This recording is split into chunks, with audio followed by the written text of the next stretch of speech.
नमस्कार दोस्तों, divine Bharat YouTube channel में आपका स्वागत है। तो चलिए शुरुआत करते हैं एक और नई वीडियो के साथ। तो आज मैं आपको लेकर चलती हूँ द्वारका नगरी में और बात करते हैं कि आखिर कैसे डूबी द्वारका नगरी। समुद्र के अंदर मिले द्वारका के सबूत ने पूरी दुनिया को चौंका दिया। दोस्तों, प्राचीन महाकाव्य करार दिए गए महाभारत में कृष्ण की नगरी द्वारका का उल्लेख है।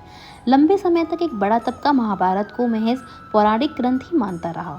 द्वारका के अस्तित्व को स्वीकारने की तो बात बहुत दूर की है, लेकिन बदलते समय के साथ सामने आए सबूतों जैसे गुजरात के पास समुद्र में प्राचीन शहर की अवशेषों का मिलना न सिर्फ महाभारत ग्रंथ को पुष्टि देते हैं, बल्कि यह स्थापित करते हैं कि कृष्ण की नगरी द्वारका कभी उन्नत संस्कृति का हिस्सा थे। समुद्र में समाये शहर की खोज वैज्ञानिक तरीकों से किया गया और पता चला कि कम से कम 9000 साल पुराना है। आखिर कैसी थी प्राचीन द्वारका और क्या था उसका महत्व? इसके साथ ही हम आपको बताएंगे कि कैसे शहर का राज इस दुनिया में पहली बार उजागर हुआ और कैसे ये शहर समुद्र के भीतर डूब गया। ये सब जानेंगे इस वीडियो में, इसलिए बने रहिए वीडियो के एंड तक। साल 1963 में सबसे पहले द्वारका नगरी के अवशेषों की खुदाई Deccan college Pune department of archaeological और गुजरात सरकार ने मिलकर शुरू की।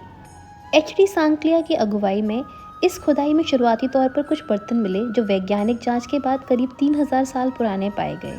इसके बाद भारतीय पुरातत्व सर्वेक्षण विभाग की एक लॉजिकल यूनिट ने देश मशहूर आर्कियोलॉजिस्ट डॉक्टर S.R. राव के नेतृत्व में 1982 में दोबारा खुदाई शुरू की। यहाँ फिर से कुछ प्राचीन बर्तन मिले जिन्हें रेडवेयर के नाम से जाना जाता है।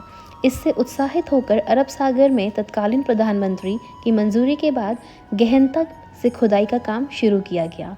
एक बार फिर ऐसे सबूत मिले जो बताते थे कि समुद्र के तल में किसी बेहद उन्नत सभ्यता के चिन्ह छिपे हुए हैं। इसके बाद 2001 में नेशनल इंस्टीट्यूट ऑफ ओशनोग्राफी के छात्रों ने संभाग की खाड़ी में बढ़ते प्रदूषण पर काम शुरू किया। उन्हें केंद्र सरकार ने काम शुरू करने को कहा। ये अलग बात है कि प्रदूषण की जांच करते हुए इन छात्रों को मिट्टी और बालू से सने पत्थरों से बनी इमारतों के दीदार हुए। ये अवशेष 5 मील में फैले हुए थे। इसके साथ ही गोताखोरों को कलाकृतियों, इमारतों के तराशे स्तंभ और तांबे के कांसे के सिक्के मिले।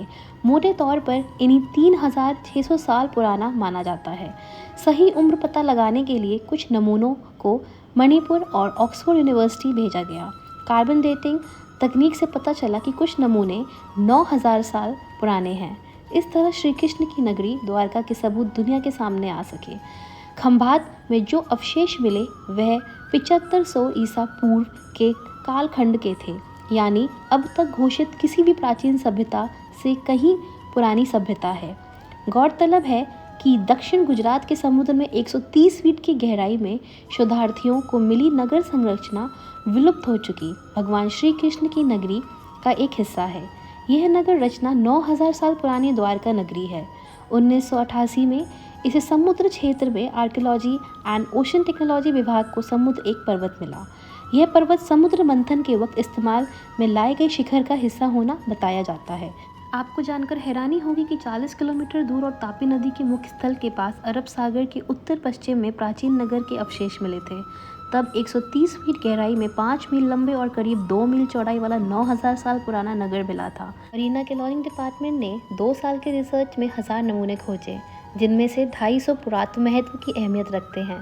दोस्तों, ऐसी मान्यता है कि मथुरा छोड़ने के बाद भगवान श्री कृष्ण ने द्वारका में एक नया नगर बसाया। इसका प्राचीन नाम कुशस्थली था। उनके द्वारों का शहर होने के कारण इस नगर का नाम द्वारका पड़ा। इस शहर के चारों तरफ से कई लंबी दीवारें थीं, जिनमें कई दरवाजे थे।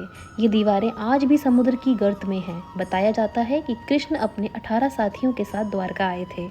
यहाँ उन्हें 36 साल तक राज किया। इसके बाद उन्होंने अपने प्राण त्याग दिए।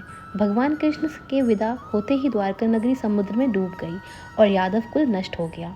द्वारका के समुद्र के सामने पीछे धार्मिक पौराणिक मान्यताओं की माने तो 2 श्रापों की चर्चा होती है। पहले श्राप की कथा के मुताबिक महाभारत युद्ध के बाद कौरवों की माता गंधारी ने महाभारत युद्ध के लिए श्री कृष्ण को दोषी ठहराया। उन्होंने श्री कृष्ण को श्राप दिया कि जिस तरह कौरवों के वंश का नाश हुआ है, ठीक उसी तरह पूरे यदुवंशी का भी नाश होगा। लेकिन दूसरे श्राप की कहानी में पहले के साथ साथ दूसरी घटना का भी जिक्र है। प्रचलित कहानियों के मुताबिक माता गांधारी के अलावा दूसरा श्राप ऋषियों द्वारा श्री कृष्ण के पुत्र सैम को दिया गया था। दरअसल महर्षि विश्वामित्र, देवऋषि नारद आदि द्वारका पहुंचे। वहां यादव कुल के कुछ युवकों ने ऋषियों के साथ मजाक किया। श्री कृष्ण के पुत्र सैम को स्त्री वेश में बनाया और ऋषि के पास लेकर पूछा कि बताइए इसके गर्भ में क्या पैदा होगा। ऋषि अपमान से क्रोधित हो उठे और उन्होंने श्राप दिया कि श्री कृष्ण का यह पुत्र ही यदुवंश कुल को नाश कर देगा। द्वारका में ही द्वारका का मुख्य मंदिर है, जो कि 1500 साल पुराना है। मंदिर 7 मंजिला है। इस मंदिर के आसपास बड़े हिस्से में जल भरा है। इसे गोमती कहते हैं। इसके आसपास के कई घाट हैं, जिनमें संगम घाट प्रमुख है। इस मंदिर में भगवान की काले रंग की 4 भुजाओं वाली मूर्ति है। इसके अलावा मंदिर के अलग अलग भागों में अन्य देवी देवताओं के मंदिर व मूर्तियां स्थित हैं। मंदिर के दक्षिण में आदिगुरु शंकराचार्य द्वारा स्थापित शारदा मठ है। माना जाता है कि यदुवंश की समाप्ति और भगवान श्री कृष्ण के जीवन लीलापूर्ण होते ही द्वारका समुद्र में डूब गए। इस क्षेत्र का प्राचीन नाम कुशस्थली था। धार्मिक घटी के द्वारका को सतपुरियों में गिना जाता है। इसी के साथ वीडियो में फ़िलहाल इतना है। उम्मीद है कि वीडियो आपको पसंद आई होगी। तो मिलते हैं नेक्स्ट वीडियो के साथ। तब तक के लिए बाय, टेक केयर, जय श्री कृष्णा।